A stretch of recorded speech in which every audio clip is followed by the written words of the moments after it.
କାର୍ଯ୍ୟକାରୀ ହୋଇଛି। କାରଣ এই যে କୁନି ପିଲା କାର୍ଯ୍ୟକ୍ରମ ଆମର ଏଥିରେ ରହୁଛନ୍ତି 0 ରୁ 3 ବର୍ଷର ପିଲାମାନେ ରହୁଛନ୍ତି। এই କୁନି ପିଲା କାର୍ଯ୍ୟକ୍ରମ ଯୋଉମାନେ ସେମାନେ ସ୍ନେହ ଶ୍ରଦ୍ଧାରେ ସେମାନେ ଆଗକୁ ବଢିବେ। ଆମେ ଏଇ ମାନଙ୍କର ମାନେ କଣ ମାନେ ଯତ୍ନ ପ୍ରଦାନକାରୀଙ୍କୁ ଆମେ ଆଜି ଡାକିଛୁ। कारण या भितर हमर पिला माने बापा रही परिबे, जेजिमा रही परिबे, जेजि बापा रही परिबे, जो मा रही परिबे, जो माने छुआंकर जत्न नउ हला। कारण आज होची हमर ए कुनी पिला कार्यक्रम यार गोटे उद्देश्य अछि। यार उद्देश्य कोन जानि छ? हमर 0 रु 3 वर्ष शिशुकर 0 रु 3 वर्षर शिशुकर हमर कोन करिबा ना तांको विकास रो वृद्धि पाई आमे कोन करिबा सुनिश्चित करिबा। ताको विकास को आमे सुनिश्चित करिबा हला। 0 रु 3 बा सुनिश्चित करिबा। हां आमे पिला मानकर विकास को सुनिश्चित करिबा। बुझेला यार केते बडे प्राय लक्ष्य रहछि। एई जो कुनी पिला कार्यक्रम रे हमर बहुत बडे लक्ष्य रहिछि। कोन ए लक्ष्य आने शिशु मानकर शारीरिक आ मानसिक विकास को आमे कोन करिबा ताको निश्चित माने निश्चित करके आमे सेवा प्रदान करिबा। शारीरिक आ मानसिक क्षेत्र रे आमे सेवा प्रदान करिबा। बुझेला आ कोन करिबा माता आ पिता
ଭିତରେ 80% ଡେଭଲପମେଣ୍ଟ ହବ ହେଲା କାରଣ ତାର ଯଦି ତା ପରିବେଶଟା ଭଲ ଥିବ ସବୁବେଳେ ପିଲାମାନଙ୍କର ପରିବେଶକୁ କେମିତି କରିବେ ଜାଣିଛ ଶିଶୁ ପ୍ରିୟ କରିବ ସେ ଘରକୁ ଛୁଆ ଆସୁଥିବେ ସେ ଛୁଆ ମାନେ ସେ ଛୁଆକୁ ଦେଖିଲେ ବହୁତ ଖୁସି ହଉଥିବ ଆଉ ତା ପରିବେଶକୁ ମାନେ ତମେ ରଙ୍ଗୀନ ଜିନିଷ ସବୁ ରଖିଥିବ ତା ଆଖି ସାମ୍ନାରେ ପଡୁଥିବ ସେ ଭାରି ଖୁସି ହବ ଆଉ ତାକୁ କୌଣସି ମାନେ କାମରେ ବାଧା ଦବ ନାହିଁ ସବୁବେଳେ ତାକୁ ଖୁସିରେ ରଖିବ ତା ପରିବେଶ ସମସ୍ତେ ତାକୁ ଭଲ ପାଇବା ଦବ ବେଶୀ ସ୍ନେହ ଦବ ଆଫେକ୍ସନ ଦବ ତାହେଲେ ତାର କୌଣସି ବି ମାନେ ବିକାଶରେ ବାଧା ପ୍ରାପ୍ତ ହବ ନାହିଁ आ शिशु ଜାଣିଥିବା ବହୁତ ଖେଳ ପ୍ରିୟ ସେମିତି ଖେଳିବା ଦ୍ୱାରା ତାର ଶାରୀରିକ ବିକାଶ ହେବ ମାନସିକ ବିକାଶ ହେବ ତାର ସୃଜନଶୀଳ ବିକାଶ ହେବ ତାର ବୌଦ୍ଧିକ ବିକାଶ ହେବ ଆବେଗିକ ବିକାଶ ହେବ ତାର ସବୁ ବିକାଶ ହେବ କାରଣ ଶିଶୁର ସର୍ବାଙ୍ଗ ବିକାଶ ହୋଇଥାଏ ଯଦି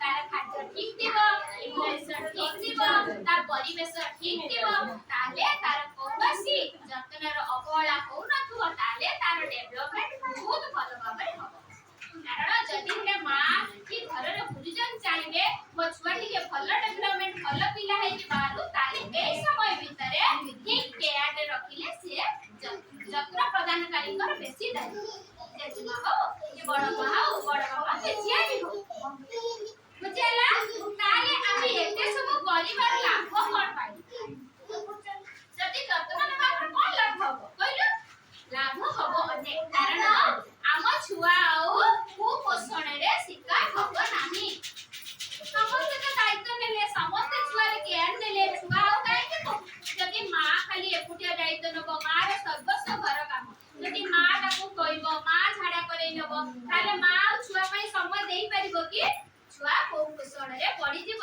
ତାର ଓଜନ କମିଯିବ ସେ ଆଉ ମାନେ ଡେଭଲପମେଣ୍ଟ ଠିକ ସେ ହେଇପାରିବ ସେଥିପାଇଁ ଆମେ ସମସ୍ତେ ତାର ଯତ୍ନ ନେବା ବୁଝିଲା ଆମେ ତାର ସମସ୍ତେ ଯତ୍ନ ନେବା ତାହେଲେ ଯାଇ ଆମ ଦେଶରୁ କୁପୋଷଣର ମାନେ କଣ କହିଲେ ଲୋପ ପାଇବ